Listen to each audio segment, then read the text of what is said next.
Good afternoon to all our guests, teachers, and students.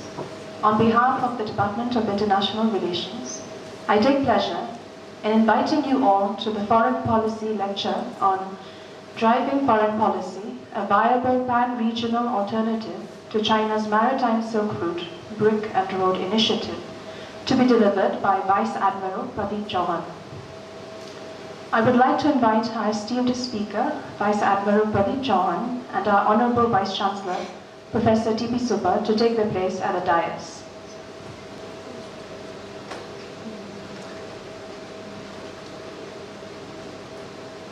I now request our Vice Chancellor to felicitate our keynote speaker, Vice Admiral Pradeep Chauhan.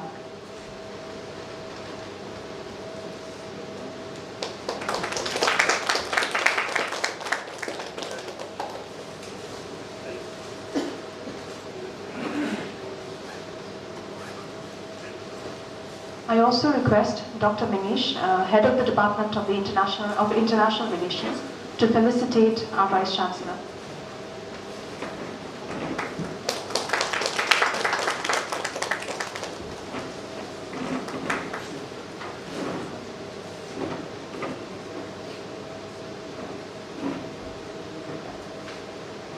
Professor T.B. Subba is a renowned anthropologist who is head of the Anthropology Department and Dean of the School of Human and Environmental Sciences at Northeastern Hill University, Shillong. He has researched on aspects relating to ethnicity and development, cultural adaptation, and the Nepali diaspora, to name a few. I would like to request our Honorable Vice Chancellor, Professor T.B. Subba, to deliver the welcome address. Respected Vice Admiral Pradeep Chauhanji, Registrar, Professor Chandal, the librarian, Dr. Devasis Chaudhary, Controller of Examination, faculty members, students of International Relations Department.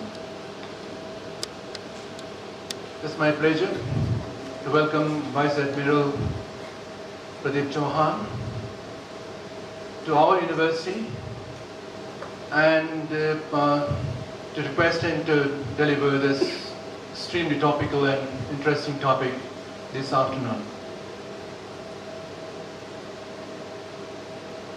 It was about a couple of months back, the Executive Director come Chief Executive Officer of Aspen Center in New Delhi, which is a think tank center,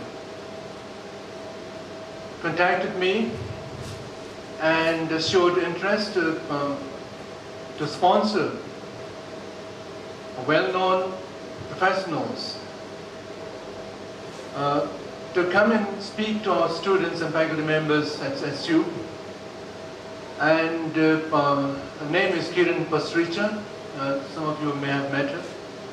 And I welcomed that idea immediately, and as usual, Dr. Manish Srivastav came forward to coordinate this lecture.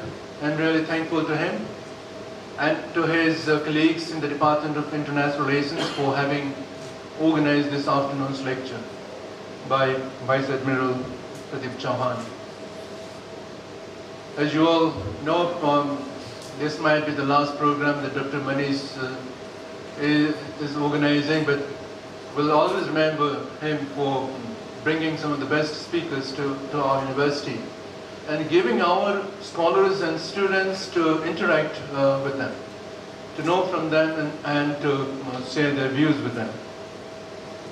And I think international relations, though number-wise very small, was very active, and International Relations Department has also been one of the biggest exporters of PhD scholars in JNU. I think there's a record number of students from IR who went to JNU compared to students from any other department of Sikkim University. As regards the topic, I really don't know, I'm not a student of international relations, but I just thought maybe I would say a couple of words by way of maybe provoking Vice Admiral Chauhan to say a few things in those lines as well. I have, in my experience, noted that our foreign policy towards our neighboring countries is basically defined by three characteristics.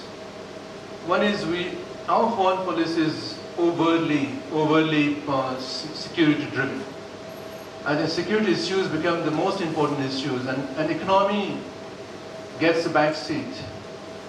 Cultural relations get a back seat. Historical connectivities get a back seat, and is the security that becomes the biggest issue. And that's perhaps one reason why a well-known professor of Bart's College in New York has written that 99% of the governors of Northeast India have been from defense background or from intelligence background, either from RAW or from IB or from police or army background. 99% of our governors in Northeast India have been from such background.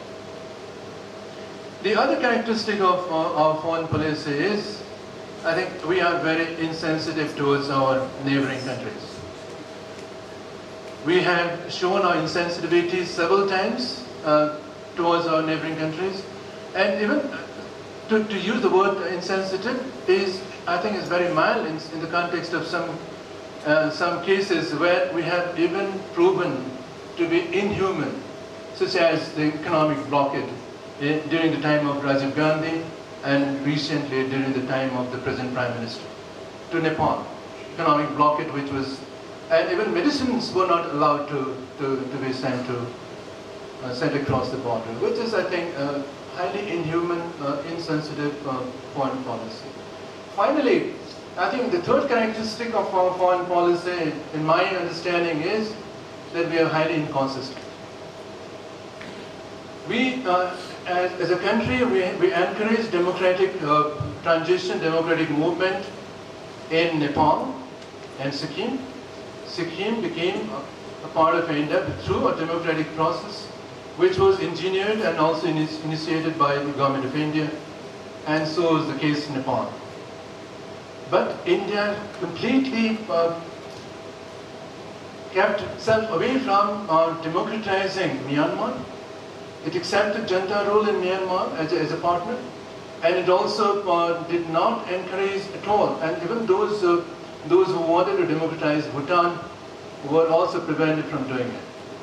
So while we encourage democratic movements in Sikkim and Nepal, we kept ourselves away from democratizing Myanmar and Bhutan. So there also, I can give you plenty of such inconsistent foreign policy of the government of India. But I think a lot depends on who is in the chair, who is guarding the post, who is running the show, and but that's not really a good thing to happen. As a country, we should have a consistent policy, and we should have a long-term policy towards at least towards our neighboring countries. I don't really care how is our relationship, how foreign policy about Gulf countries or about European countries. That's not really so important for me. But it's extremely important how we conduct ourselves with our neighboring countries. So with these words, let me welcome Vice Admiral Chauhan once again to our university, and I look forward to listening to him. Thank you. Thank you, sir. Vice Admiral Pradeep Chauhan is the Director of the National Maritime Foundation, New Delhi. With a distinguished career service in the Indian Navy for almost 4 decades, Admiral Chauhan has commanded several of the Indian Navy's frontline surface combatants, including the aircraft carrier INS Virat. He has enjoyed untrammeled success as the Assistant Chief of the Naval Staff for Foreign Cooperation and Intelligence, the Chief of Staff of the Western Naval Command, and the Commandant of the Indian Naval Academy at ADMIRAL. In the 3.5 years since his retirement, He has had over 70 professional articles and papers published in a large variety of Indian and foreign journals and magazines. His latest book, entitled India's Maritime Strategy, which has been commissioned by the National Maritime Foundation, New Delhi, is presently in its final stages. Apart from being on the visiting faculty of the higher command establishments of all three of our defense services, as also tri-service establishments such as the College of Defense Management, Hyderabad, and the National Defense College, New Delhi, he has also been advising the government through the National Security Council Secretariat and the Joint Intelligence Committee. He is renowned as an incisive strategic analyst and is a respected advisor and fellow of several important think tanks, including the Ananta Aspen Center, the Forum for Strategic and Security Studies, and the Center for Advanced Strategic and Security Studies. Sir, I would like to invite you to deliver your keynote address. Professor Subha, Vice Chancellor of the Central University of Sikkim, Mr. Kaul, Registrar, members of the faculty, particularly Professor Manish, who's been gracious and kind to organize this particular interaction. Ladies and gentlemen, good afternoon. I don't actually have a speech. I thought I did, but I seem to have a program. Right. So first of all, let me launch into my presentation to you, which is a little bit PowerPoint intensive, but not going to be too PowerPoint text heavy. And let me respond first of all to the provocations quite correctly laid down by the Vice Chancellor. The first of them deals with whether our foreign policy is excessively securitized and whether, as a consequence, economic concerns take a back seat. Here, I will try not to steal my own. First of all, you can hear me at the back? I'm intelligible? Okay, good. It's not that I don't want to steal my own thunder, so I will answer that in the next few minutes. Insofar as the second point is, and the point about inconsistency and personality-driven foreign policies are concerned, we plead guilty as charged. There is a dramatic lack of consistency in the manner in which foreign policy is conducted.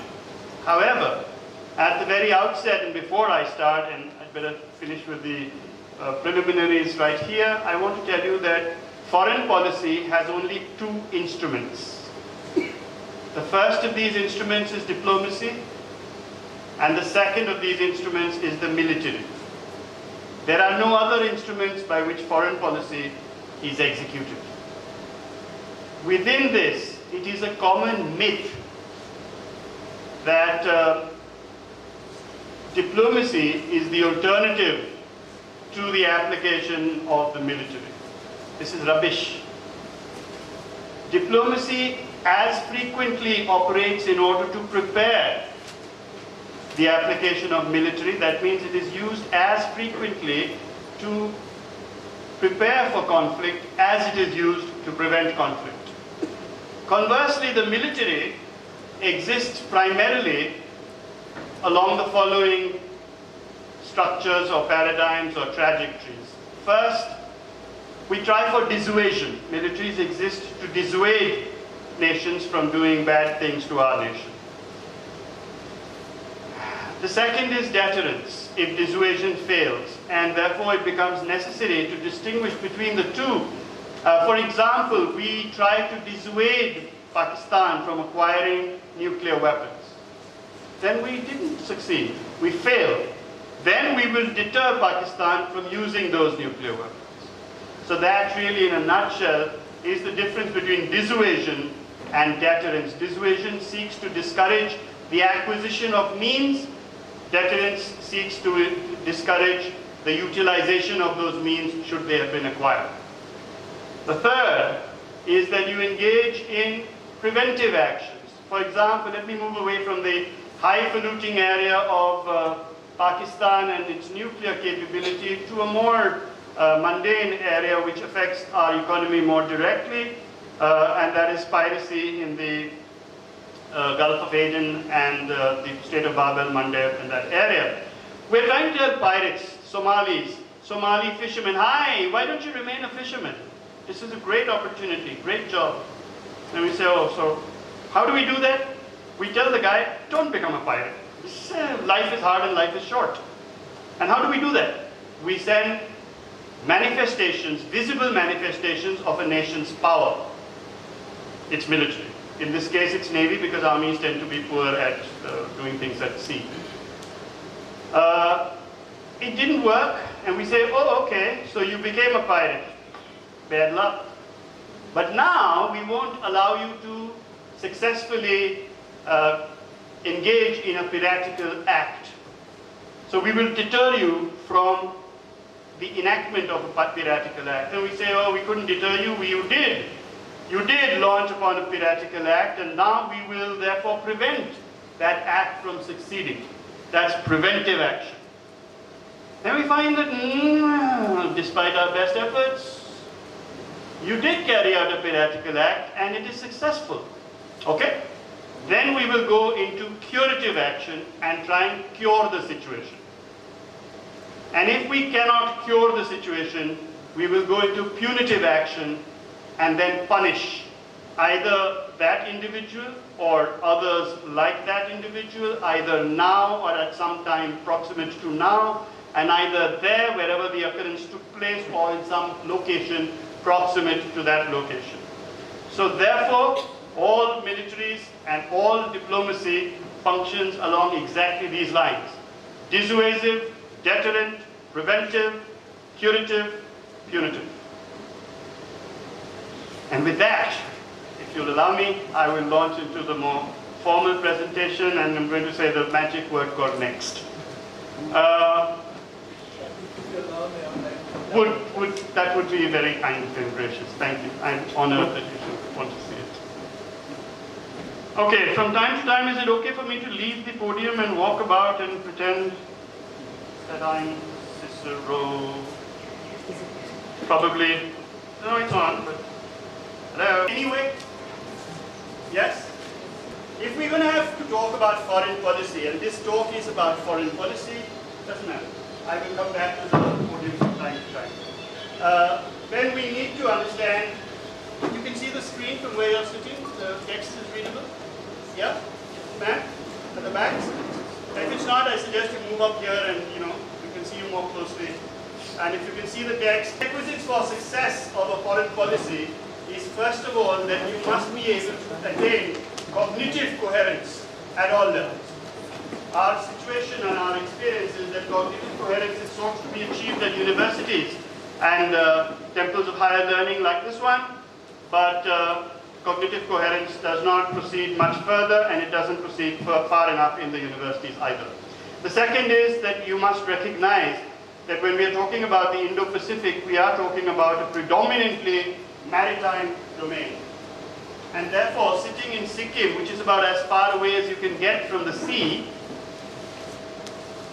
I am particularly interested that if I can convert some of you to the thought processes that govern the areas in which we have spent our lives, I think it would have been an endeavor that was worth its while.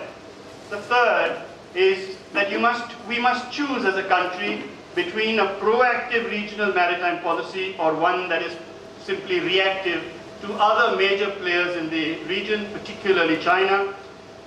The next prerequisite for success, don't forget the title, is that we need to balance China's capacity through our regionally sensitive processes of capability applied through constructive engagement. And the difference between capacity building and capability enhancement is a terminological feature that is so critical, and we goof it so badly because outside of Sikkim and maybe Manipur and one or two other places in which English language is handled with the requisite degree of felicity. May I congratulate you on the brilliance of your own English while introducing me, so thank you. But in the rest of the country, English is not a strong suit of India.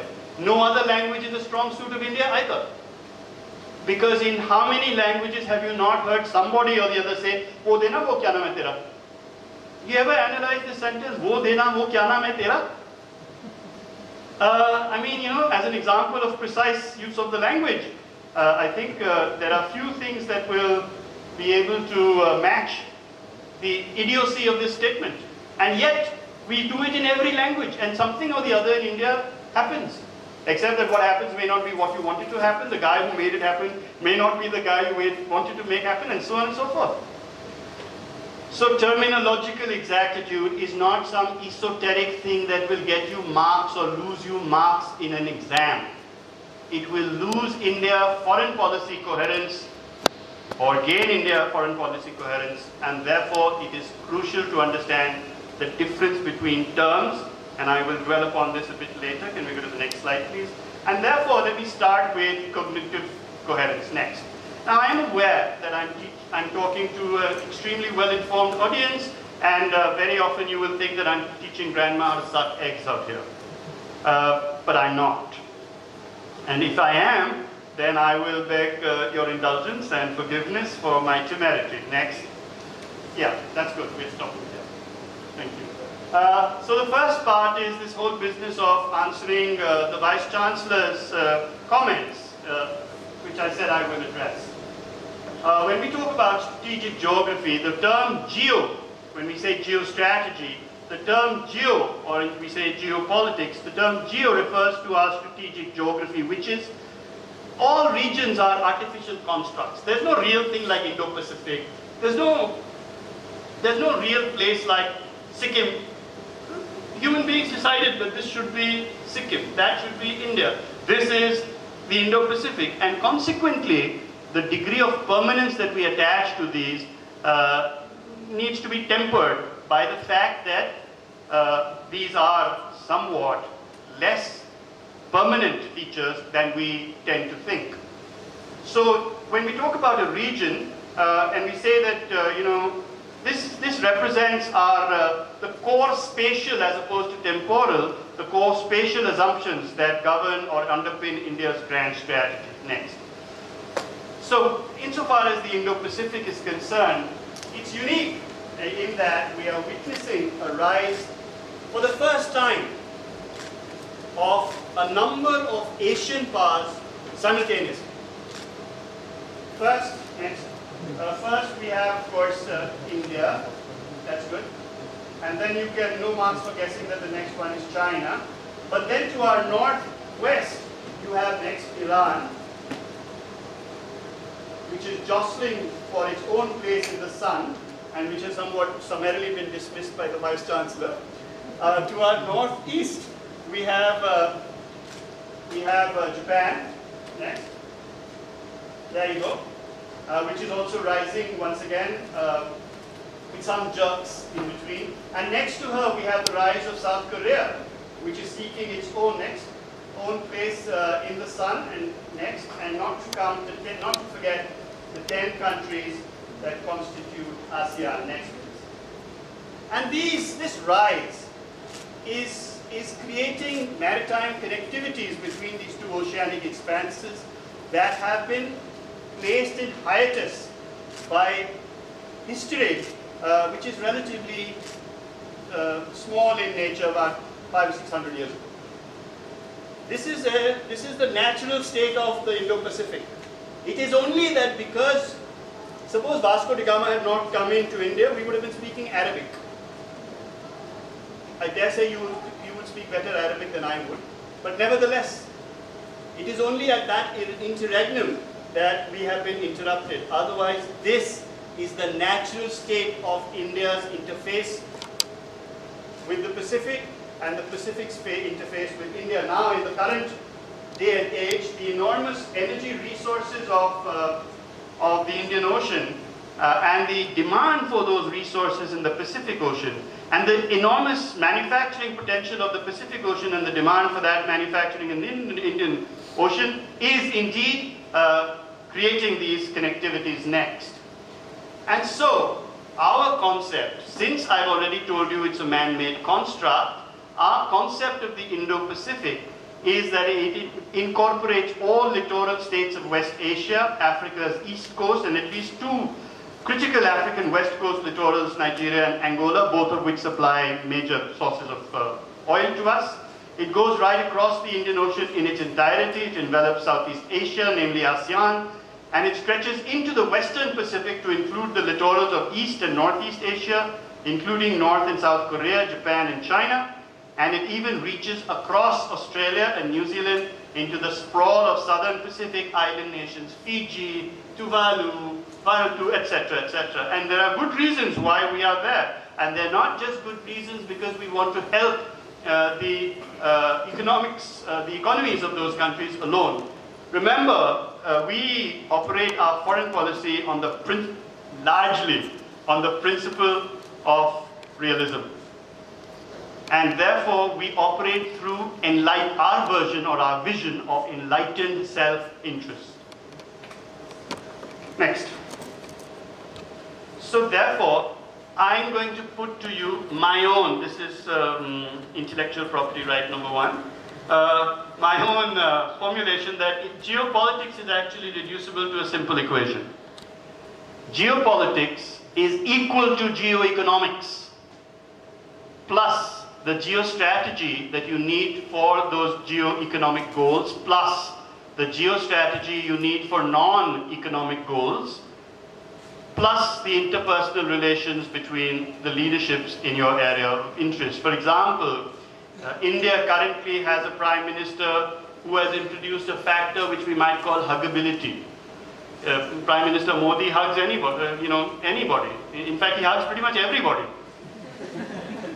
And the net result of that is that we are able to make up for some infirmities in the other elements of this equation. So now let me come to this business of economy. There is no contradiction ever between military action and the economy.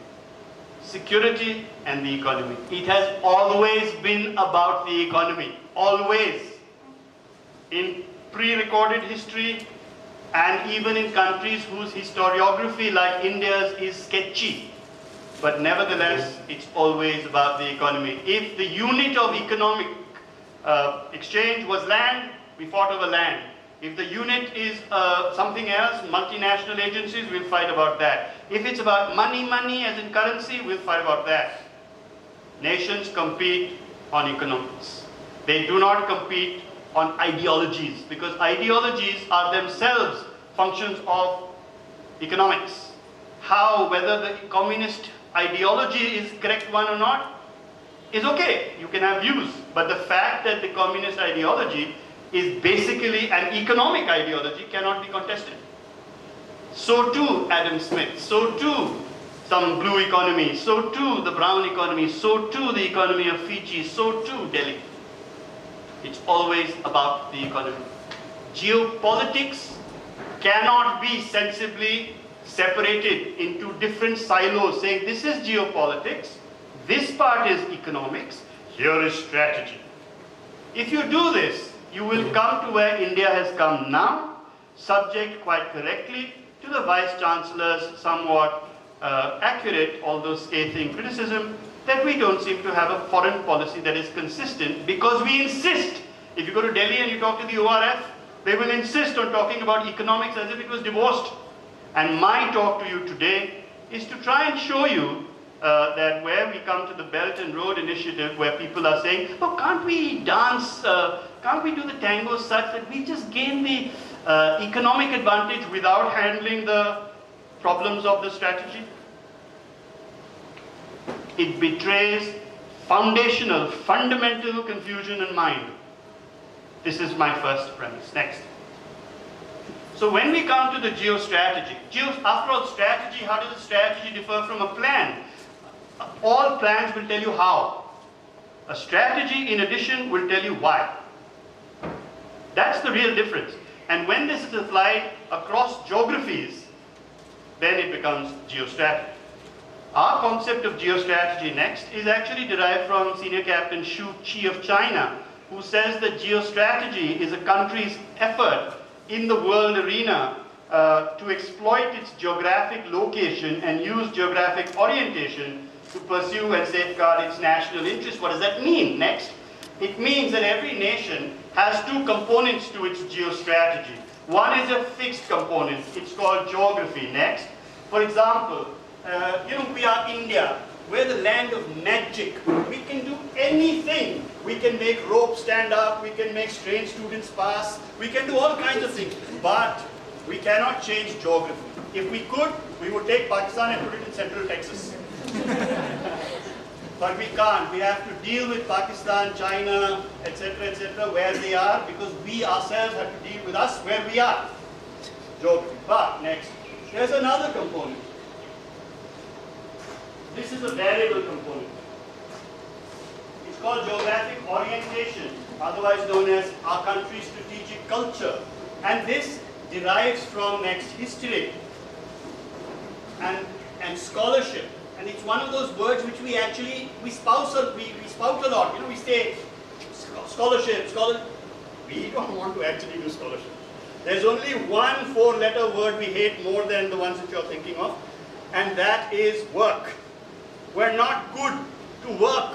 We're good to work 9 o'clock. Ho gaya, khatam ho gaya kaam. Scholarship. History. Next. A deep study of history and the lessons drawn from historical experience. If there's any subject that has got the lowest popularity in India, it is history. And that's because we teach history. There's no such thing as, there's no boring history. There are only boring historians. Just like there's no boring mathematics, there are just crappy maths teachers. Isn't it? Everything is interesting. Everything. Everything is wild. How many times can you get a guy to say, wow? How many times did you do that? Then the number of times you did that indicates how good or how bad a teacher you are. Because students are here not because they love you, but you're going to say something, and they're going to say, ooh. And if you can't do that, then you're boring.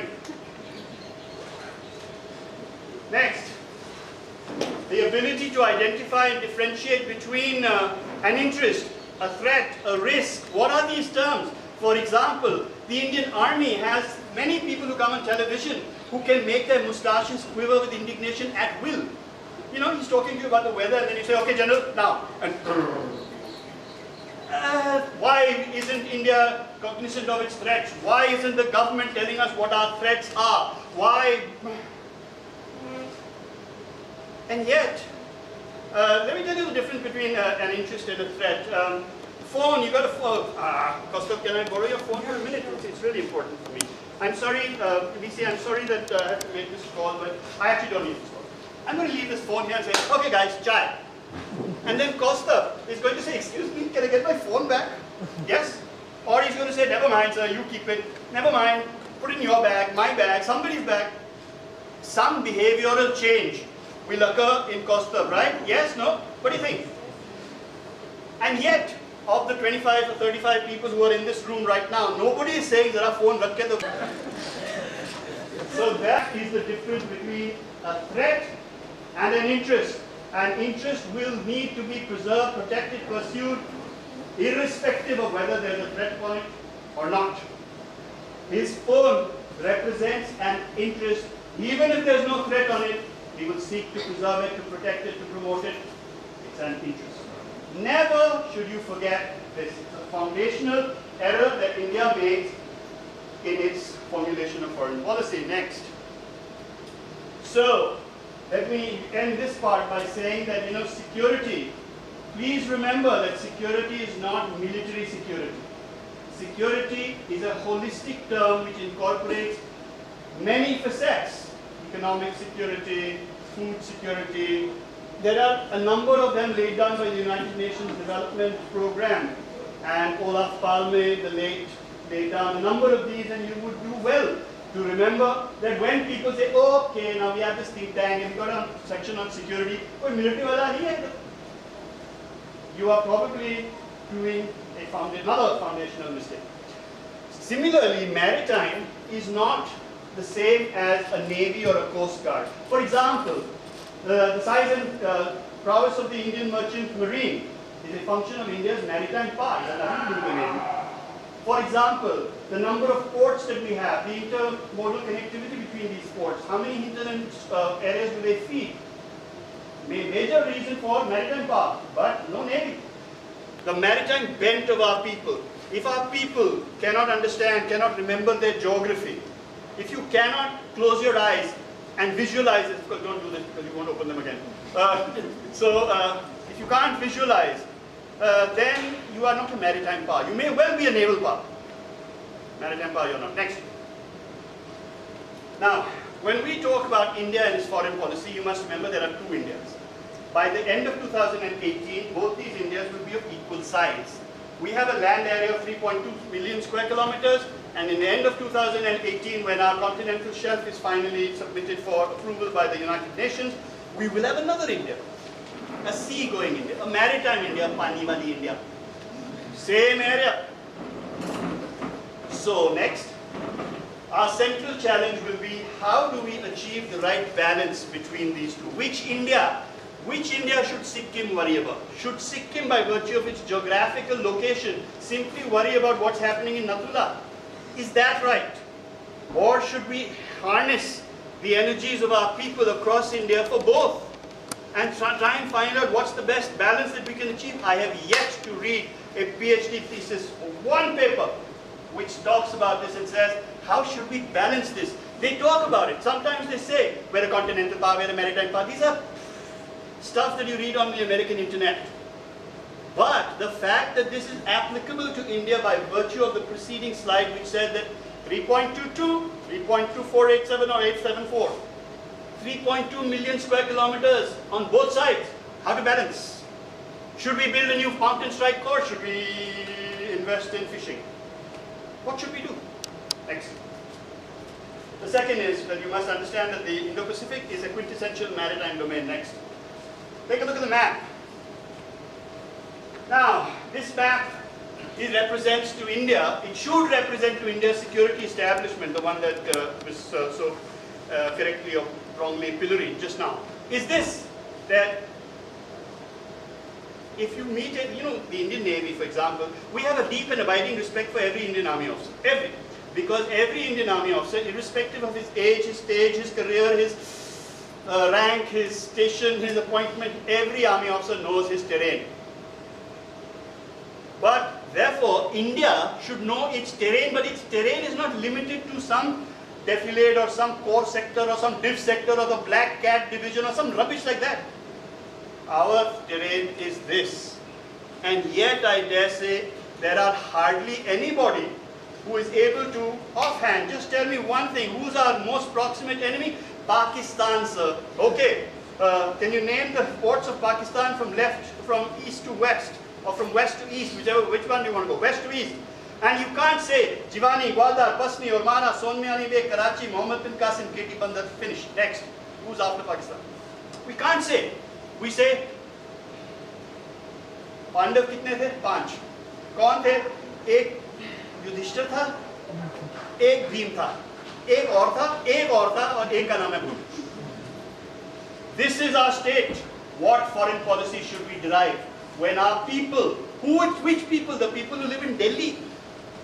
How did they come to Delhi? Yeah? If you get into a train in Bombay, Rajdhani, and you go chuk chuk chuk chuk chuk, nothing, no osmotic process of knowledge induction is going on in your head. So that by the time you reach Meerut, now you are brilliant. If you are an idiot in Bombay, you are an idiot in Delhi. If you are an idiot in Gangtok, you are an idiot in Chennai. You are just an idiot. Therefore, do not think that it is easy to blame and put fingers of blame on simply Delhi.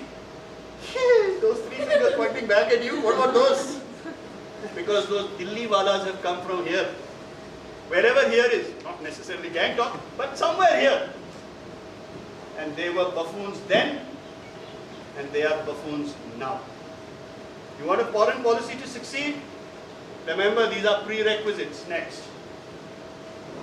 So India's maritime foreign policy. India's maritime policy is founded on two basic axioms. The first, next, is derived from the Constitution of India. It is what is India's most fundamental core national interest.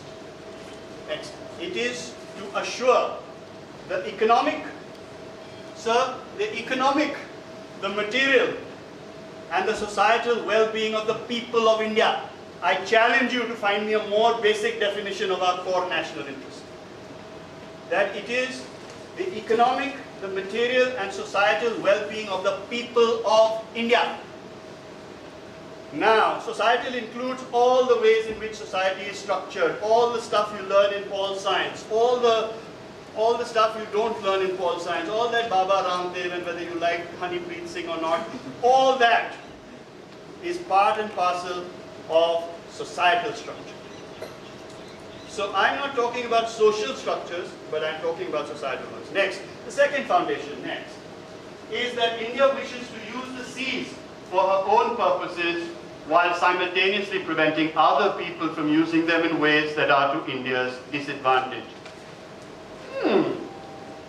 What if you came from central Bihar and you said, "मैंने समुद्र का कोई इस्तेमाल करना ही नहीं है, जा मर." Then what happens? What if you come from Gangtok and you say, the sea, I can't even spell the word correctly, it's S-E-E as far as I'm concerned. Then what? Even then, you need a foreign policy, because if you do not prevent other people from using the seas in ways that are to your disadvantage, you will end up with Ajmal Kasab. So you choose. Which one do you want next? And the reasons why. Why does India want to use the seas in ways that are to her advantage while simultaneously preventing or dissuading or deterring other people from using them in ways that are to her disadvantage? The collective reasons are known as India's maritime interest. There are 8 next. And you need to know these. Can you read that? I'm going to have to read it. I can see there's all sorts of lightning here and some stuff happening there. Next. The first is protection from seaborne threats to India's territorial integrity. The second, next, is ensuring stability in our maritime neighborhood. Next. The third is gaining and maintaining a favorable geopolitical. Remember the first point. What is geopolitics? Maritime position. Next. The provision of holistic maritime security. What is security? What is maritime security? Simple. It is the freedom from bad things that might happen either from the sea, in the sea, through the sea. If you are free from those, you have maritime security. What are those things? Maybe man-made stuff, maybe natural phenomena, tsunamis, earthquakes, your aunt who's returning from Dubai, anything. It could be anything which is, dreadful. Next, 5.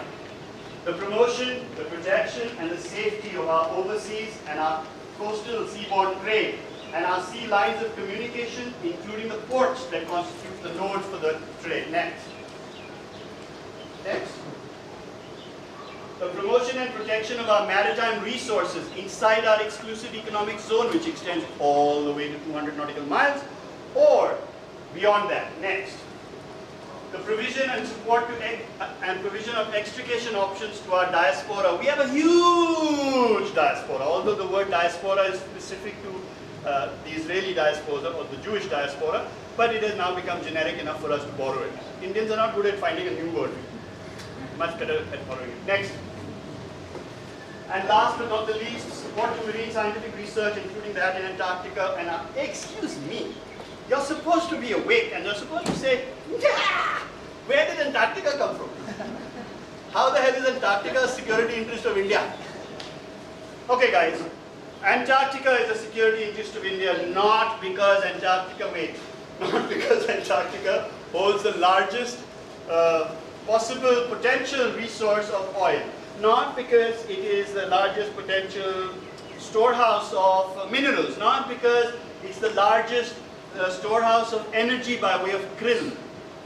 Antarctica is a maritime interest of India because Antarctica allows India to predict the monsoon. And we are an agricultural country. And anybody who can tell us whether we're going to have a good monsoon, a bad monsoon, an early monsoon, a late monsoon, it's like manna from heaven. Second, when we do satellite monitoring, the satellite frequency at the poles is the highest because all these satellites are polar orbiting. And therefore, the time late of data that we receive over the Indian Ocean is minimized at the poles. If you want a longer diatribe than mine on that, then I think you should contact Professor Manish, who is the resident expert on the subject, next. So, all these maritime interests, they play into and they feed from the core national interest of India. Next. So let me talk to you in aggregate then. In aggregate, if somebody asks you, excuse me, what is our maritime strategy? Then our maritime strategy is simply the manner in which we will protect, pursue, promote, preserve each of those 8 maritime interests in times of peace, in times of tension, and sometimes in times of armed conflict. Next, that's our maritime strategy. Let me offer you the next point, choosing between proactive and reactive strategies. Next. For this, you have to understand a few things. One is this whole business of risk. You have studied risk. I don't think I need to explain risk. Risk is simply the probability of the occurrence of an event plotted against the degree of loss should the event occur. In other words, impact multiplied by probability is equal to risk. Everybody knows this is risk 101. As far as India is concerned, our maritime policy, yes, please. Our maritime policy continues to worry about all features of risk. And the question we ask ourselves all the time is, apart from who moved my cheese, and if we put some fuddy-duddy, not so sexy comment on it next, then we say, who moved into my strategic space? And the answer to that, of course, is China. Now, why would China, who's happily sitting on the other side of this Natula place, why would they suddenly move into our strategic place and move our cheese? Next. Our relationship with China is one of uneasy and brittle peace. Uneasy because India is the only major country with whom China has yet to settle its borders, and brittle because of the prevailing sharp sense of geopolitical competition. Remember, as China says, 2 tigers, same peak, doesn't work. 2 tigers cannot occupy the same peak. This is an example of non-economic goal. We just want, we are India, we want that we should be a powerful good nation. China, they just want. So now we've got 2 manifest destinies trying to be articulated, but they have a long-term, a temporal economic motive. Next. So consequently, as far as China is concerned, all 4 elements of geopolitics are adversely impacted. Next. In China's case, the core national interest of India, I told you, you remember that? It's to assure the economic, material, and societal well-being of the people of India. China's core interests are not there. China's core, number 1 core interest, stated, this is not me talking about what China will say. This is China talking, me narrating, and just the messenger. Core national interest of China is regime survival. In India, this is the core national interest of India? Yes? Is regime survival a core national interest of India? What do you think? No, we don't give a damn. We don't give a rat's tail. Or some part of the anatomy of a rat. To whether the BJP comes, the Congress comes, or some other party comes, we don't care. Regime survival is not crucial in India. But regime survival in China is critical. If the Communist Party of China feels that it is facing an existential threat, China will respond often violently. Since there's no music, can I take off my blazer without having any full Monty kind of effect? Who doesn't want economic prosperity? Common, no? But in China's case, China has stated, and many of you have studied China, that we are trying to move away from an externally trade-driven economy to a domestic-driven economy. Yes, that's what they're saying. But it's really tough for them. Next, and I'll tell you why. as China's geoeconomic power impacted and dwarfed other regional economies, its asserted geostrategy began to incorporate an incremental increase of geographically specific regions. This is another weird thing that China says. Our core national interest is not our country. It's our country plus something else, and every time you say, oh, okay, then there's something new, and let's have a look at it. So first you said China, then they said Xinjiang, then they said Tibet, then they said next, then they said Senkaku, then they said the whole South China Sea next. Now the issue is this. This is something I was talking to one of your colleagues earlier in the afternoon and asking the same question. So if China, there's a big if here, if China, its national psyche is one of being the middle kingdom, if that's true, and it is surrounded by barbarian states whose only sole purpose of existence is to pay tribute to China, then, next, then, if India was to be nice to China, if India was to be not so security guys type of thing, military, not, if it was to be nice, would China be nice to us in return? This is the question. So we think, at least I think, the royal we think, that the lack of any pushback is not going to yield any results from China because China views the lack of pushback as the normal way of doing things. In other words, me, I'm King Fufu the First. I'm not a good king. I'm a harsh king. I'm not caring for my people. I don't give a damn about my people. You are the people, the hoi polloi, the great unwashed. You are required to come and pay obeisance to me because otherwise I'll knock your head off. Right? Me, the fact that you are paying obeisance to me evokes no reciprocity in my behavior. None. Why none? Because that's your job. I mean, you were born to do that. You were born to supplicate. I was born to receive supplication. Wow. Are there no people like that? Have there been no historical personalities of this nature? In every single principality and kingdom in the world, not just India, aren't there bad rulers who simply don't care? And you can keep coming and saying, oh, please, please save my baby. And you think that because you said that and you brought the bushels of wheat from your farm, that he will say, all right. He doesn't say anything of the sort. He takes the bushels and says, off with the head. Suppose you're Queen Circe. Then, you're doomed, no? Okay, some of you at least are watching Game of Thrones. Next. So China has got the 200s, which you know about. I'm not going to waste any time on this. So we've got a situation which is going to happen in 2021 next, and a situation which is going to happen in 2049. So what we need to do is figure out a foreign policy which will bring us to 2049. What's so special about 2040? In 2040, oh, that was you.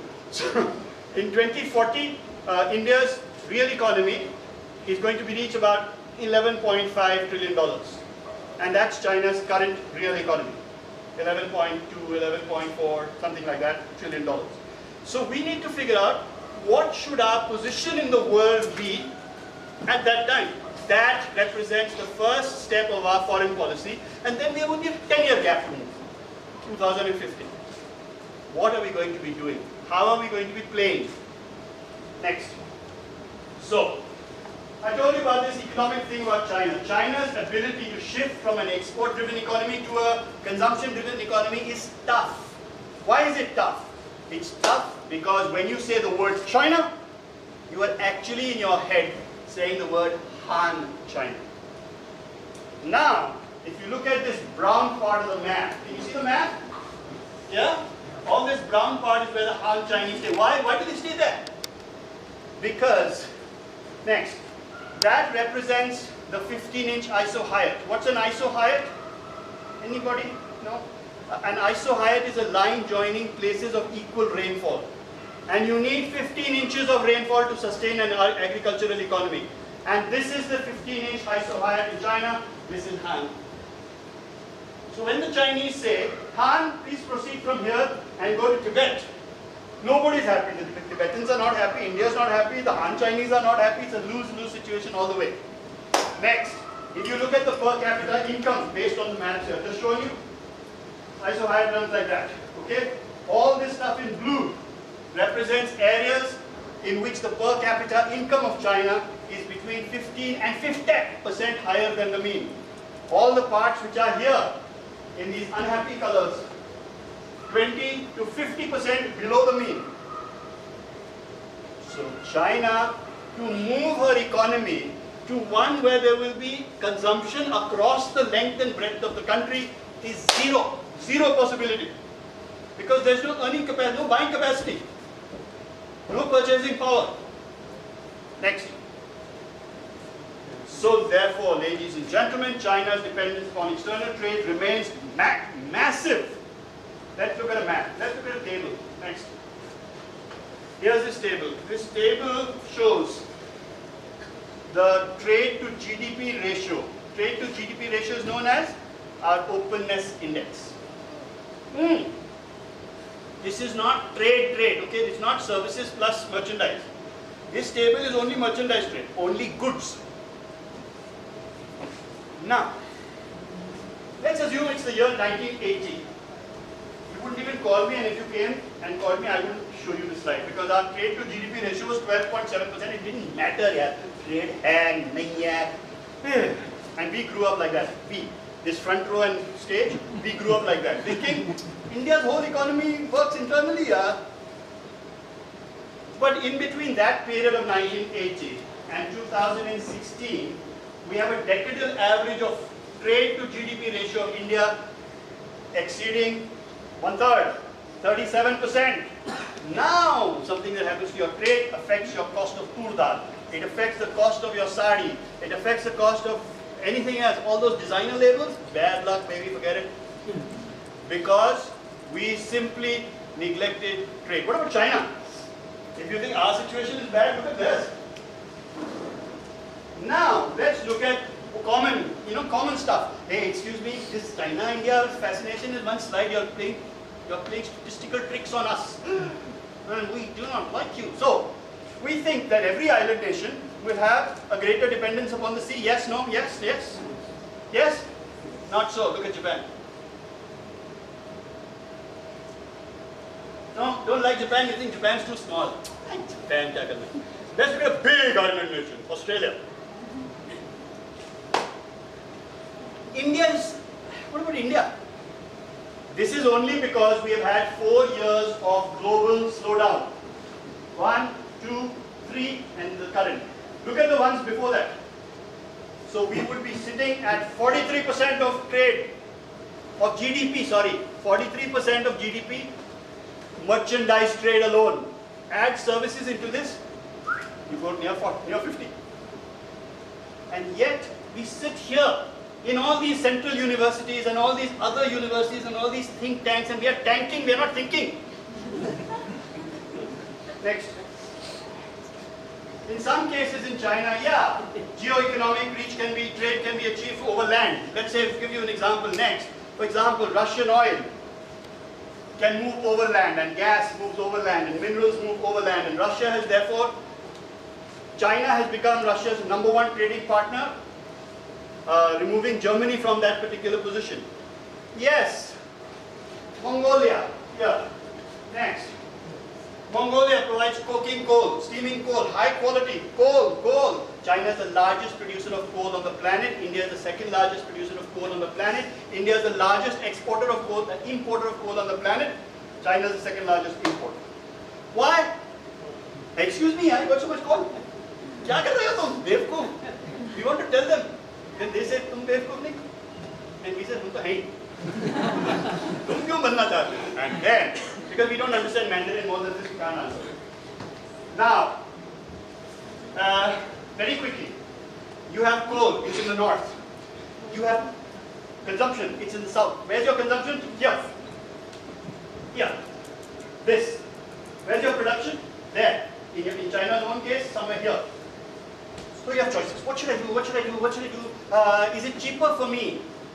Economics, sir, economics. It's cheaper for me to move the coal from the north to the south, build dedicated freight corridors, build all that? Or is it easier for me to go to Indonesia and Australia and say, "Psst, got any coal?" And he says yes, and I say, okay, we'll import. Import is cheaper than production plus logistics. So we import. Now when you import it, you save money. You save money now. That's why you import it. What did you do with the money, baby? Did you put it in the piggy bank? No. You spent it. Went for a movie, Game of Thrones. So now, when this country, Indonesia or whichever country, says that, now I'm not going to give you any more coal. You compute. What's cheaper? What's cheaper? Is it cheaper to rejig my economy? Is it cheaper to make those freight corridors? Or is it cheaper to threaten Indonesia with war? Which is cheaper? And whichever is cheaper, you will do. So let not the Ministry of Commerce fool you into believing that if we invest in China and China invests in India, then we will not have war. This comes from a lack of reading history. In the run-up to the First World War, there was no nation on earth which was more symbiotically tied into each other's trade as Germany and England. For goodness sake, they were married into each other. The families of the royal families of England and Germany were married into each other. Mountbatten had to change his name from Battenberg to Mountbatten. Shadi ke baad bhi nahi hua, so even sex doesn't count. All that counts is which is cheaper. Which is the cheaper option. Okay. Similarly, you can move from Laos. Next. Laos supplies copper into China, goes overland. Similarly, you can even look at Vietnam. Next. Vietnam supplies oil and coal into China, overland. But, how much? How much? All this import is 5% of China's total import. Not production, import. Next. So therefore, as the engine of China's economic growth demands ever greater resources of raw materials and petroleum-based energy, the bulk of China's imports must come either from the sea or areas that are distant, so distant that moving by sea is the only economically viable option. This brings you, ladies and gentlemen, to the maritime Silk Route. And therefore, next, the preponderance of maritime trade is a feature of this whole thing. Remember, maritime trade, 90% of China's trade import comes by sea. 95% of India's comes by sea. And in India, Delhi's strategic vision extends up to Noida. Beyond that, there will be dragons. You can't see anything. Next. Let's look at this. China has an economy, real term, $11.4 trillion. In 2015, which was a lean year for world trade, the total merchandise trade of China was $3.95 trillion. That's a lot of money. I can think of one or two things you and I can do with $1 trillion. $1 trillion. 90% of that is $3.55 trillion worth was seaborne. If you average this, it means that simplistically, you can't average it like this, is wrong. But if you could simplistically average it, it means that in any given month in 2015, something like $296 billion worth of Chinese trade was moving on the sea. So therefore, when China says, we're going to switch over to a domestic economy, we tend to look at them and say, got any salt? Because we wanted to put some salt on your statement. Next. What about oil? Let's look at China's oil vulnerability. We talk about ours in the Q&A. Next. China's largest importers of oil. Source किधर से है? कहाँ से आ रहा है ईंधन? All those places. Russia, Angola, Saudi Arabia, Iraq, Oman, Venezuela, Kuwait, Kazakhstan. Next. And all that oil. Let's take one example. And say Angola. Angola, you know where Angola is? It's on the southwestern seaboard of Africa. That box that looks like that's Angola. Next. So therefore, if Angola is consistently amongst consistently among the top 3 suppliers of crude oil into China, next, then it implies that the Strait of Hormuz, that geography, you know, that Google, Indians, if they dislike one other subject more than just short of history, it's geography. In any case, if you combine the two, Indians are doomed. Indians want to say, देखो, तुम इतिहास में हो तो इतिहास में रहो, तुम भूगोल में हो तो भूगोल में रहो. ये इधर से उधर क्या घूम रहे हो? So when the Soviet Union moves from geography into history, India can't handle this. Israel moves from history into geography, India can't handle this. India wants neatness all the time. We give marks for the trap of neatness. So, the Strait of Hormuz, here, the Cape of Good Hope, there, the Strait of Malacca, here, the Strait of Lombok, here, where the hell is Lombok? Here. You know, when I talk about geography and I tell the Navy, these are Navy guys, okay, they're all bright-eyed, bushy-tailed because I'm a vice admiral, they're only vice. And I say things like Malacca, Sunda, Lombok, they nod. And then I say Mumbai Vetar, and they say same to you. And yet, the Strait of Mumbai Vetar is the only strait through which nuclear-powered submarines can transit the Pacific to the Indian Ocean or vice versa, whether they are Indian, Chinese, French, British, any bodies. American. Next. And now, here's one. Thoda sa ganit karte ho, thoda sa maths, little bit arithmetic. Yes? I can do with you? No? Okay. In April 2015, China was importing 7.4 million barrels of oil per day. By 2020, she'll be importing 9.2 or more. But what is a barrel? Ever taken your car to the petrol pump and no barrel dal diya? No, nahi karte ho. So what is a barrel? Is it bigger than my aunt's garden or is it smaller than my aunt's pet? Next. What does that mean? 7.4 million barrels is roughly equal to how much? What is 7.4 million barrels? The amount of oil China imported in 2015 per day. Per day. So China is taking in next 9.2 million barrels 2 years from now, 3 years from now. Next. One crude carrier, one oil tanker, one tanker. You know one jahaz, the one which everybody asks me, what is this National Maritime University in Chennai doing? They are doing bugger all, but they should have been doing this. They should be calculating how much is the normal tonnage of a crude oil carrier, 80,000 tons. Next, one average very large crude carrier, 250,000 tons of crude oil in one go. Next, so if China was importing 7.4 million barrels of oil per day, and all of it came on non-very large crude carrier tankers, then China would require 13. And in 2020, she would require 16 tankers to call at her port every single day. Next. And if all of it came by VLCC, 4 VLCCs now, 5 VLCCs in 2020.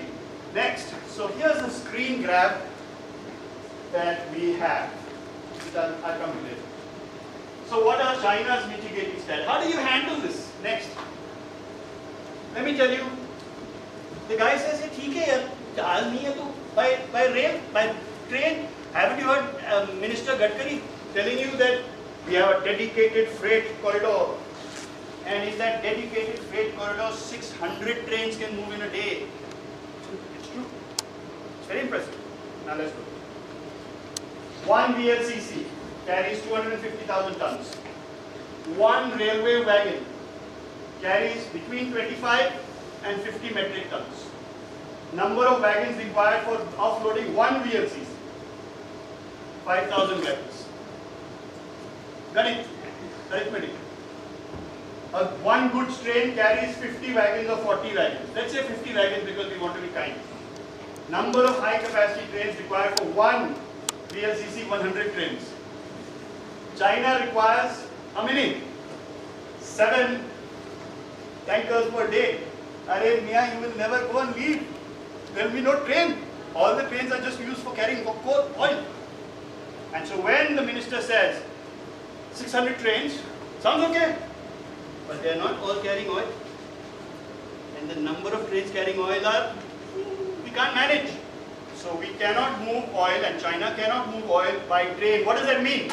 It means that this fancy Gwadar, you know that Gwadar port, sir, uske baad sara tel na इधर से ही चला जाएगा at sea, कहीं पहुंचेगा ही नहीं, all over land, maybe, nah.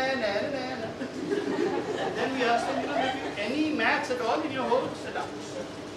He says, not going by train. Not going by train. Go by road. Highway. Next. Maximum tanker lorry capacity is 40 kiloliters. Let's assume 1 kiloliter is equal to 1 ton. It is not. 40 metric tons. But normal tanker lorry capacity 20 metric tons. The ones you see operating here, 12 metric tons.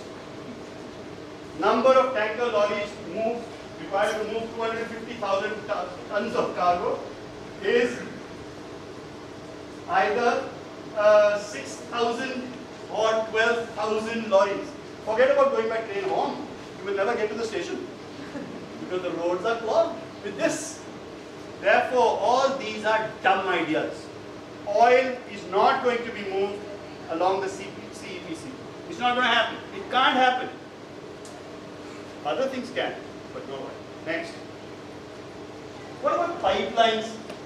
The chap says, sir, you know you're in the Navy, you've been retired for some time, अभी तुम सत्या गए हो, बैठ गए. क्योंकि अभी तो pipelines आ गई हैं सर, तो अभी क्या पता है? आप जब सो रहे थे ना, वो पाइपलाइन बना रहे थे, कौन? सर चीनी, अरे क्या बात है. Next. There are 3 pipelines feeding into China, ladies and gentlemen. The Eastern Siberia Pacific Ocean pipeline. It's a pipeline that will make engineering students salivate immediately because it has a capacity of 1 million barrels per day. It is planned to increase to 1.6 million barrels per day by 2020. Where does the pipeline go from? From Taishet all the way here to near Vladivostok, Kozmino. This fat black line. Then China said, excuse me, do you need money? And the Russians said, money? The dollarized price coming to the rise. We want money. So the Chinese said, we'll give you money, you move some part of that oil to us. Sounds fair?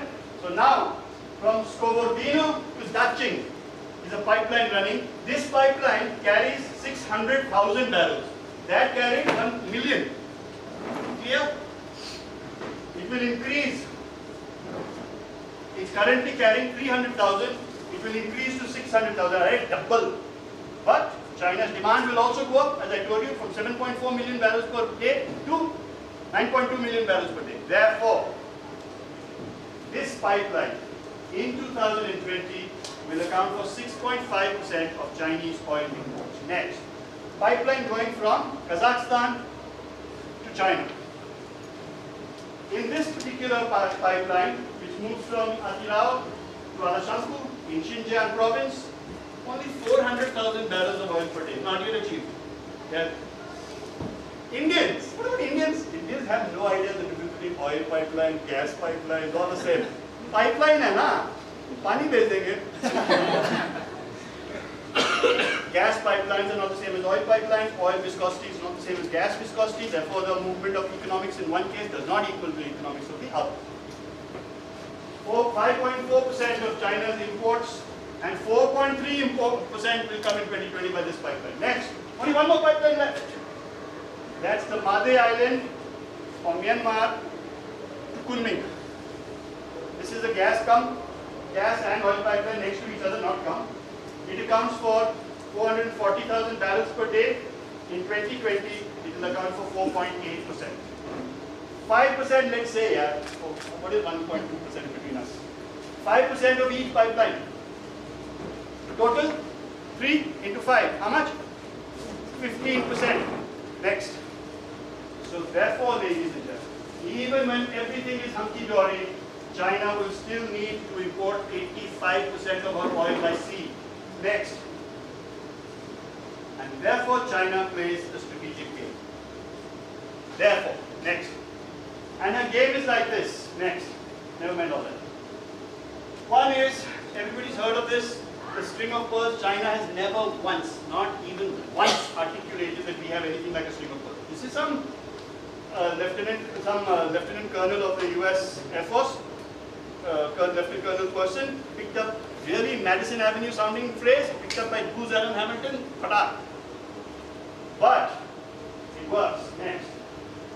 String of pearls. Hainan Island. Next. Pearl.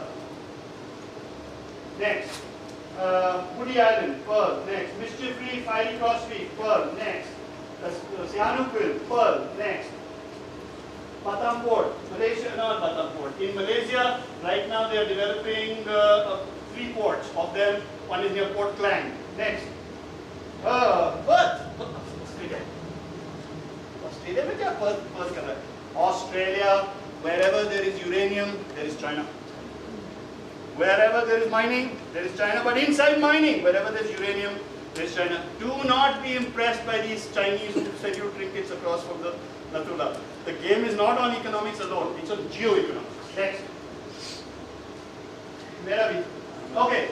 Isthmus of Kra, in Myanmar, Chakfu Port, in Bangladesh, Chittagong Container Terminal, Hambantota, Maldives. I'll come to Maldives in a minute. Really scary. Seychelles. Next. Pearls in Comoros, Tanzania, Mozambique, South Africa. Uranium. Where there's uranium? Right. Next. I'm almost at the end of my presentation, fortunately. In Djibouti, in Port Sudan, in Gwadar. Guys, this is big stuff going on. In 2014, there were 83 VLCCs bound for Chinese ports. Here's a screen grab. I took a screen grab, okay? Next. Not that, this. So if you add up this, look at the number of VLCCs in the Indian Ocean. What does this represent to India? Targets. What does it represent to China? Targets. But ours, theirs, targets to be protected. Ours, we have to decide what to do. Next. How can China sell these mitigating strategies? How do we sell this string of pearls? This string of pearls is shit. Because the world is saying, you are a sinister, bad person. Go and sit down in the corner there, beside 12.5 tables. How does it do this? Next. It says that we are having an economic movement called the Belt and Road Initiative. This is a marketing, this is how to rebrand a really bad product. You know, it's like selling washing machines in Balia. There's no water, there's no electricity, but फिर भी बेच रहे हैं. Branding. कोई बात नहीं यार, लस्सी बना देंगे उसमें. So if you look at the preceding slide, if you look at how the blue lines of the Silk Road run, next, and you look at how the string of pearls ran, next, you will see that there's quite a lot of similarity. So what we are saying is, excuse me, you are doing smoke and mirrors. Watch the birdie, and you're watching. What's the birdie called? PRI. It's almost got all the letters of birdie. And here is what we're actually doing. We're doing geoeconomics. In order to process these geoeconomics, we are moving geopolitics. Next. So, in Sri Lanka and Kandy, today China has a space academy. Next. So, in Hambantota Port, Sri Lanka. Next. You know the story here, they're in grief. Who's in grief? The Sri Lankans. Because you get debt-trap diplomacy. And, if you just follow the money, if you just think that economics is all and there's no geoeconomics involved, Hambantota occurs. Maldives. In 2016, the Maldives government leased an island for $4 million for 50 years. Where's the island? Maybe it's some faraway place where two Chinese governments want to practice Tai Chi. Maybe all this is happening in the fevered imagination of Admiral Chauhan's mind. Next. This is the capital of Maldives. That's Malé. This is Gulu Malé. This is the island. So the chances of the Chinese doing Tai Chi here are 0. Next. The Chinese have got in the 1.5-degree channel, which is the main shipping route internationally south of the Maldives. They convinced the Maldives government, make every Maldivian vacate. Vacate Gadu Island in Lamu Atoll. China is building a port here. Which part? There is which part, sir, of this requires India to do something? They are not doing anything. We're just sitting here watching with alarm. हो क्या था यहाँ पे? India is likely, if you don't get our foreign policy correct, if you don't get it right, we're likely to continue to replace our national anthem by the word "Arey." Arey, China, idhar hai? Arey, Seychelles, yahan hai? Arey, you just forgot. Don't do this. Next. Wanda, everybody knows about this. Next. So how does it look to us? How does it look to us? It looks like this. Next.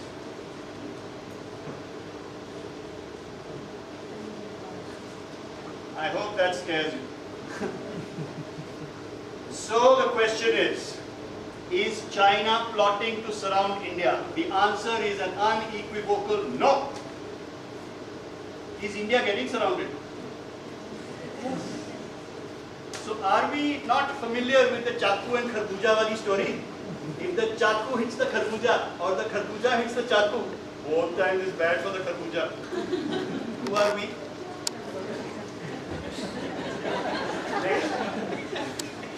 And therefore, ladies and gentlemen, as the competition space, geographic competition space, economics, geoeconomics coincides in the Indian Ocean, this is going to be where you're going to look at.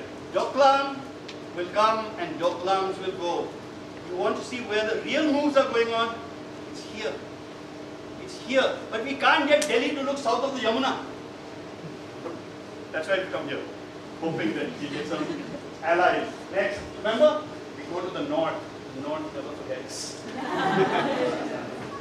Next, we have no time. I'll come back to that. What is our risk mitigation? Next. Our risk mitigation is based on a belief. Money is a coward. Money does not go where there is turbulence and risk. Do we want money? Yes, we want money. Why do we want money? Because our core national interest is the economic, material and societal well-being of the people of India. We want money to flow. But money doesn't go where there is turbulence and risk. Money doesn't go to all those spotty places on that map. The UN has produced incontrovertible evidence to show that for every country in your neighborhood now which is engaged in internal or external strife, your economy has a subtractive power of 0.6 percentage points. Do we want our economy to grow? Yes. How else to afford all that good stuff? So then we are driven to ensure regional maritime stability. That's what we do in our foreign policy. Not because we like our neighbors or we don't like our neighbors. We don't give a damn about anybody. We are governed by enlightened. Enlightened, the word is enlightened. That adjective. Enlightened self-interest. Next. If you have time for Q&A, I'll talk about that. So this regional maritime stability requires near continuous presence. Next. And what do we do with all this presence? We are trying to shape the battlefield. Doesn't the army shape the battlefield? Suppose the Indian army went to Kashmir Valley and raped everybody. Or stole from everybody. Or did both. Then if there was a hot conflict between India and Pakistan, the Indian people of that place will not tell the Indian army anything. Where are the patandis? Where are the narrow paths? Which are the passes which are open? Can I give you some more trucks? Can I offer you a cup of chai? Nothing would happen. Doesn't the Indian army know this? Yes.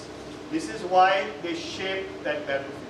They don't do all this. This is why they dig wells. This is why they have buses. This is why when some kid falls into a tube well, the army comes. They are shaping the battlefield. Shaping of a battlefield takes place in the mind. Nowhere else. And it is a function of perception management. Well, aren't we engaged in that right now? Now. You and me, you personally, you and me. We're engaged in perception management. I am trying my best to make my subject interesting to you. I'm hoping you have a good perception of me. You are falling asleep, but you're putting toothpicks, saying that, no, I'm not sleeping. I'm there. Perception management. We are trying. What perception are we trying at the national level? Next. The perception we're trying is to make sure that India is a geostrategic and a militarily significant maritime power that can't be ignored or trifled with without serious consequences. What are we telling the world? We're telling the world, don't mess with us. Next. So, let's play a game. Let's play cards and show you what China and Pakistan's cards are. Next. China.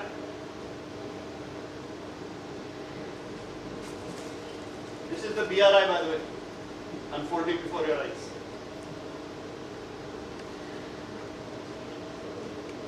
Proxy player. What about India's card? India not playing Pakku? India Pakku? No, yeah, we also play. Next. So we play poster. What am I doing right now? It's called suck up. No? Sucking up.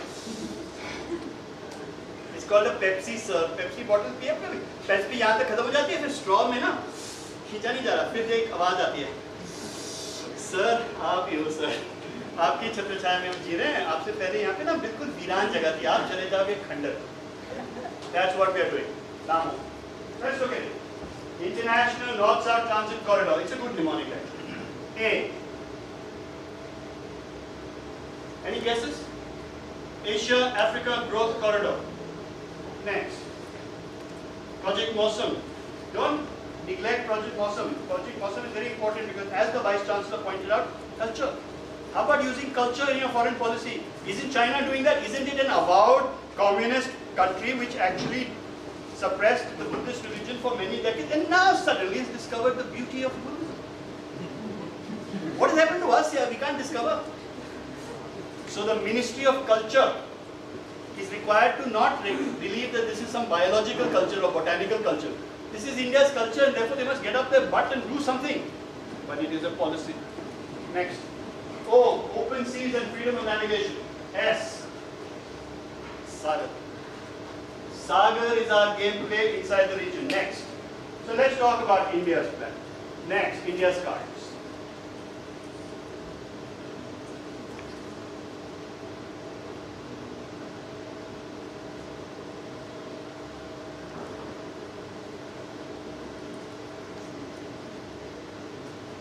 And you feeling much better?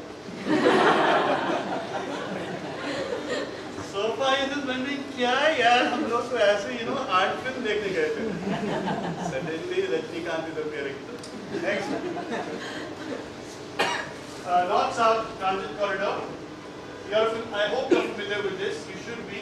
It is one of the great things that is happening. In 2014, we actually finally launched a dummy run in which we sent a container along with some chaps from the Ministry of Commerce. Unfortunately, we didn't send them inside the container, but we sent them outside the container. And they took timing, shape, Fanakandana. Next. So where did they go? They went from Navasheva in Bombay port, across, I know you can't read any of this, across here to Bandar Abbas in Iran. From Bandar Abbas, one container went on to Azerbaijan in Baku, which is the capital here, on the left side of the Caspian Sea. From there it went to Astrakhan and then it stopped. The second container went from Navasheva, Bombay, across to Bandar Abbas, across to Amirabad, which is the port for Tehran, through the Caspian Sea to Astrakhan. They found that the normal route, which is this blue one, to go to St. Petersburg takes 30 days, and they extrapolated from here and said it takes 20 days. And we said, this extrapolation. How did you come to this extrapolation, baby? And so in April of 2017, this year, the second dummy run was done.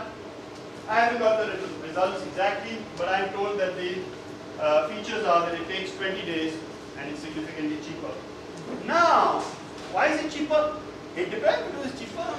But what about trade? Is anybody wanting our trade? Who's our largest export partner on the planet, ladies and gentlemen? Economics. Who? Guess. Who's our largest export partner in terms of trade on the planet? Anybody? Just guess. Yeah. You're not going to get into trouble anyway. China. Good point for conventional wisdom, 0 for accuracy. India's largest export partner on the planet Earth is the UAE. India's largest trading partner is China. Next. So when Russia, go back. So when Russia is in grief, the Americans are squeezing Russia, aren't they? Sanctions. The Chinese are wooing Russia, saying, come to us, talk to me, just to me. India is telling Russia, are you nuts?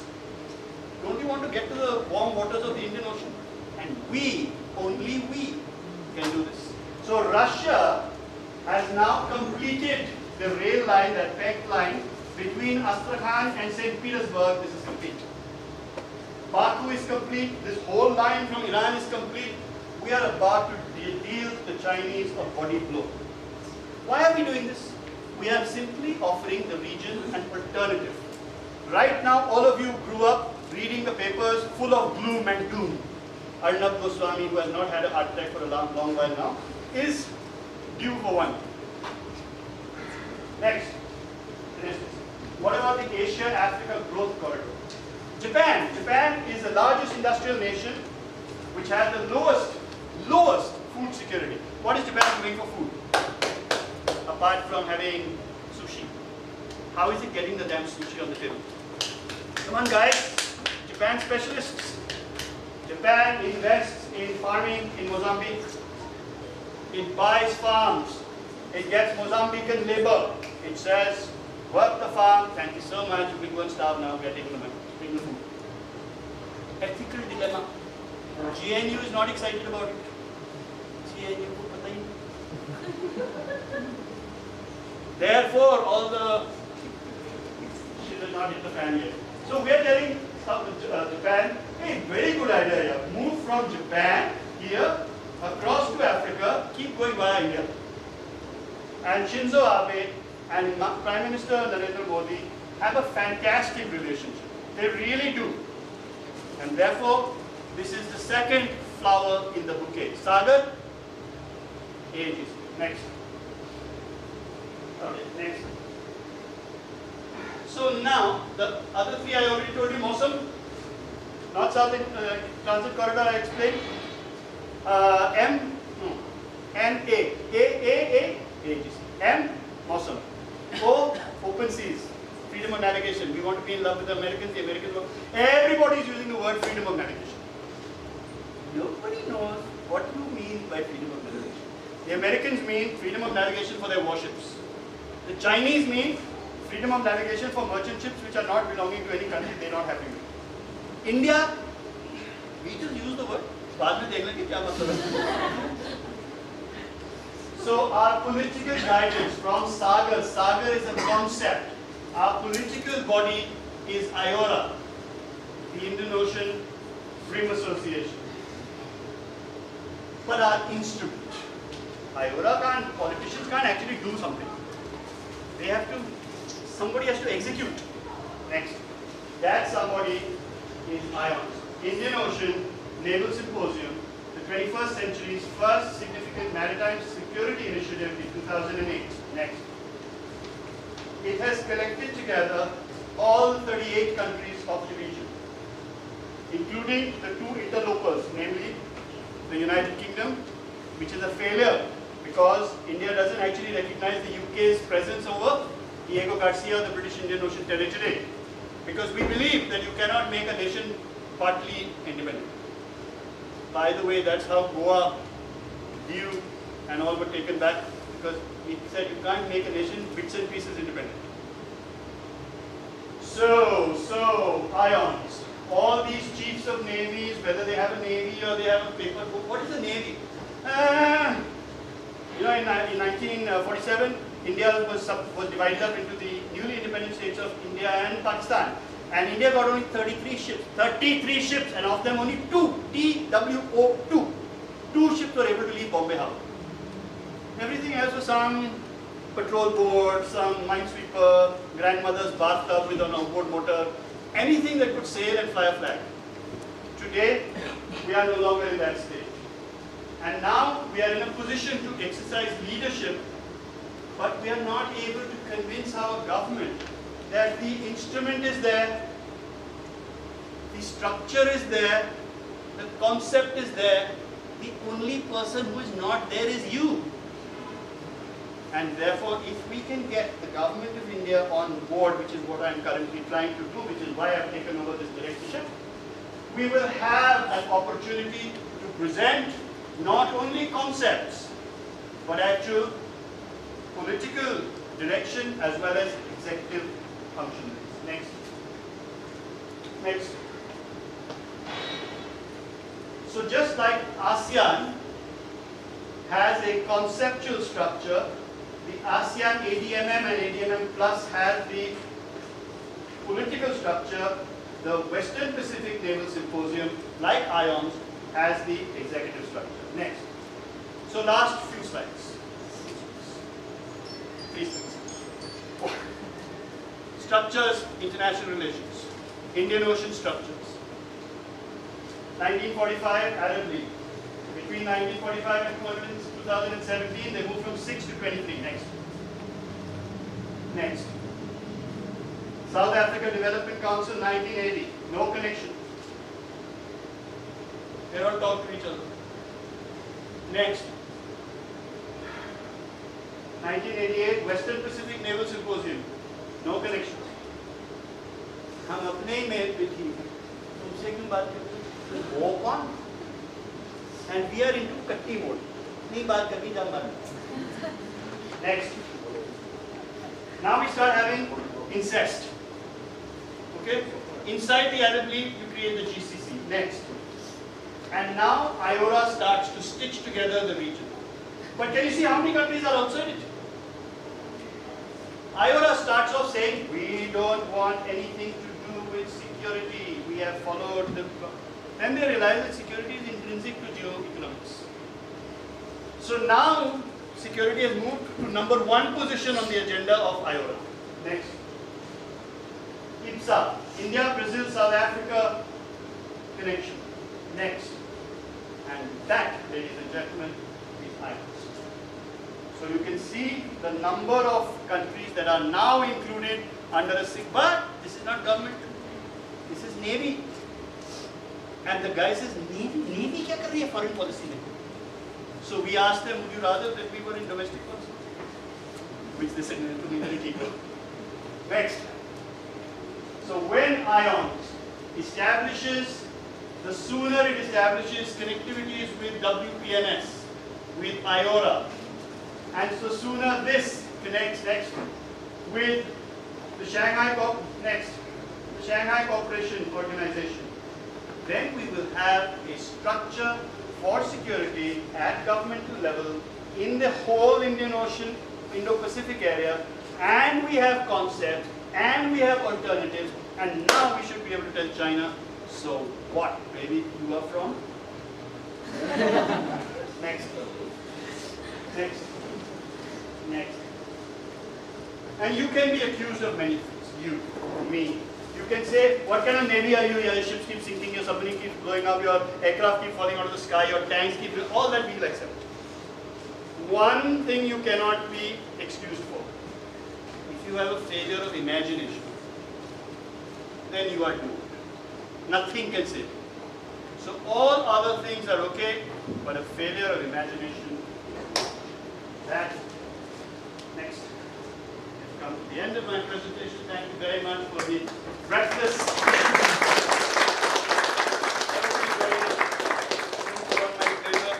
And now I'm open to Q&A, and not only Q&A, if there's time. I don't know if I have to worry about the Vice Chancellor. He's giving me more and more stern looks. And so said that it's going to earmark almost $40 billion for this Maritime Silk Route project. And sir, I really wonder whether we have earmarked any budget for our own Mausam route project, under which also falls this Spice Food project. Thank you. Brilliant question, and I promised I would answer it in Q&A, so thank you. Capacity. Capacity refers as a term to material wherewithal. I give you a boat, that is capacity. Do you know how to operate the boat? Can you maintain the boat? Do you have an organizational structure to worry about the life cycle of the boat? Do you have logistics, supplies, lines in place? Capabilities. After Kasal came to India in 2008, we had a series of problems in trying to equip our police. So the government just pulled out money. They said, what do you want? And the police said money. They said, money. And the Indian police bought hundreds of boats from Australia. And then they forgot to budget for the fuel. And these, हमने कहा petrol, इसमें petrol होता है. Capability. You can give a country, Seychelles, a boat, a fancy patrol craft, new equipment, modern sensors. But after 1 month, he can't operate it anymore. Capability nahi. So that's the difference between capacity, sir, and capability. Now, China. China works on capacity, as you yourself have said. They give you money. So all these African nations have bought assets. And on day 3, the assets have turned into liabilities. Because you have no capacity, no capability. Let me give you a simple example. You've understood capacity capability difference. So India works on a currency. You think, not you personally, you Indians think, many Indians think that currency and money are one and the same thing. Money and currency are not the same. Money is one form of currency. There are many other forms of currency. Capability enhancement is a form of currency. So we operate with this. What are we really strong at? No, we can't give you aircraft carrier. No, we can't give you submarine. No, we can't give you tank. No, we can't give you any. No, we can't. No. But we can tell you how to organize. We can tell you how to train. We can tell, because despite the chaos that you see around you, just look at this. Gangtok, Sikkim. Sikkim is a state of India. Yes? It is different from every other state of India. In Sikkim, you don't sound horns. In Sikkim, you don't park the car in the middle of the road. In Sikkim, you don't decide to take a leak at the nearest point. In Sikkim, there is no requirement for Swachh Bharat, where Swachh is on one chashma and Bharat is on the other left. Swachh hai, wahan Bharat nahi hai, jahan Bharat hai, wahan Swachh nahi. You don't have all that. But it's a state of India. Therefore, India knows how to do it. India can therefore teach other people how to do it. But then the rest of India, we may not do it. That's different. Similarly, you have an army, a navy, and air force. These are top class instruments of the world. They're not in the region, they're not South Asia, they are global parts, globally recognized. So when we go to a country, our countries, this Mausam wale countries, what we are not able to do is to tell them yet that we have a budget in which we will open an Indira Gandhi something or the other, or Narendra Modi something or the other, center for something or the other. But we are able to tell them how to organize, how to create structure, how to have life cycle costing, how to do the management processes, without which the asset is of no use. All of Africa has been receiving this largesse from China, yes? But when India said we will have an African state summit, did nobody come? Did everybody say we'll go to China, yeah? Everyone came. We went to Fiji. Our Prime Minister went to Fiji. Why did we go to Fiji? Because unlike China, we want a space station, a space control station which is in Fiji, and we got it. How did we get it? We didn't pour huge amounts of money into Fiji. We just leveraged whatever capacity we had, shortfalls we had, we made up by leveraging our capabilities. Because we have Chandrayaan, we have Mangalayaan. The world is aware, and nobody can tell us that we don't know how to launch a satellite anymore. No one can tell us this. This is capability. So our satellite movements are, you know for a fact, are almost a sixth of the price of the next cheapest, which is Europe. And they are a third of what the Americans do. So we don't need the same capacity. We need huge amounts of capability. So are we not playing the capability? We are playing. This is why when we say we will have a meeting of all South Pacific island nations, the whole damn lot come. And the money we give them is, it's just in my national budget for textiles is more than this. We are not giving you the money. We are giving you our expertise. That's why. Yeah. You're done.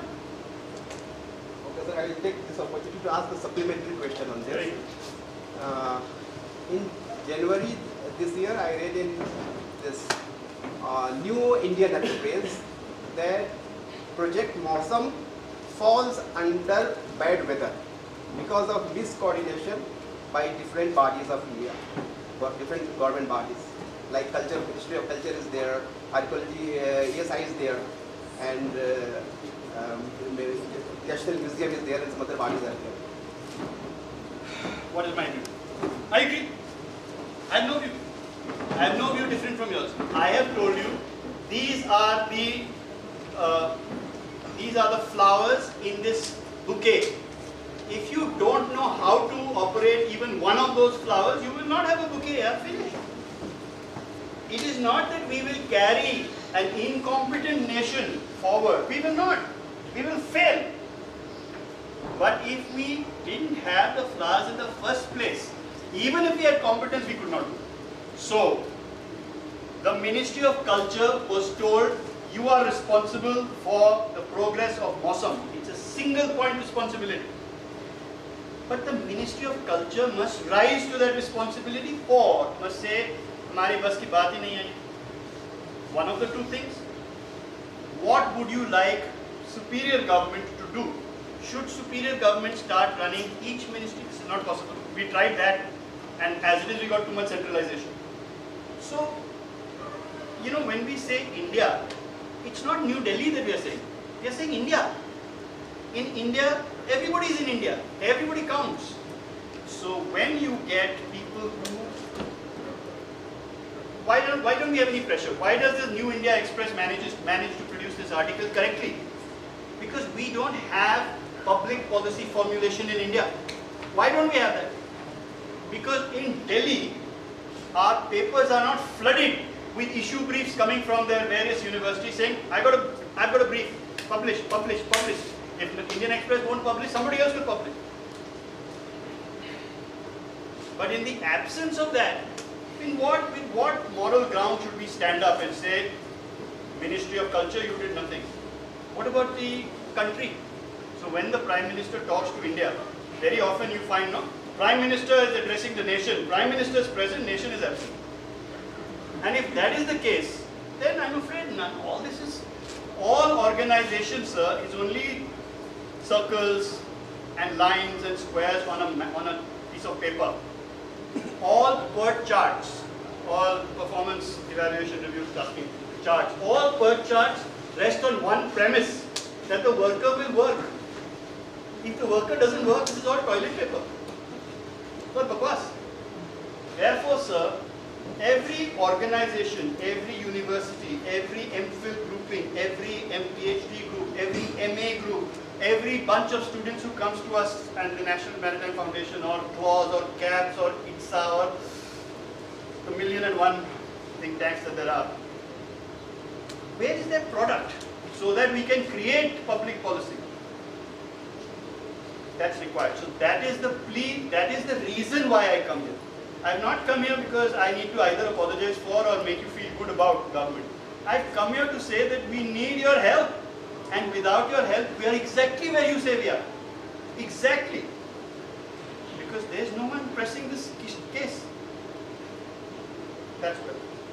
I think I've overstayed, overstalled, short time, everything. But I hope you enjoyed the presentation. And with that, I sit down. Thank you very much, sir, for your engaging lecture. I'm sure everybody will be going home with something today. If you have any more questions, I'm sure sir will gladly entertain them over tea. Now I would like to request Ms. Deepmana Roka to deliver the vote of thanks. Thereafter, I request you all to join us for tea at the back. Thank you. Greetings to one and all. I feel honored and privileged to get an opportunity to propose vote of thanks. I, on behalf of Department of International Relations, Sikkim University, may like to convey deep regards and express a sincere thanks to Vice Admiral Pradeep Chauhan for presenting your important work and enlightening us with your valuable insight, knowledge and experience. Thank you so much, sir. I also wish to express my sincere thanks to Honorable Vice Chancellor, Professor T.B. Subba, for his unlimited support and taking out time for us. I express my thanks to Registrar of Sikkim University, Librarian, Controller of Examiner and Dean of Social Science for their presence and contribution. I would also like to thank the sponsors, the TATA and the Aspen Center, the think tank. I also like to extend my deepest thanks to the head of the Department of International Relations, Dr. Manu Srivastava, for his encouragement, guidance, and providing us this stimulating environment for such educational developments. Last but not the least, I would like to thank all the faculty members for their presence and the participations of our dear students. Thank you so much. Thank you so much. Have a great evening ahead. Thank you.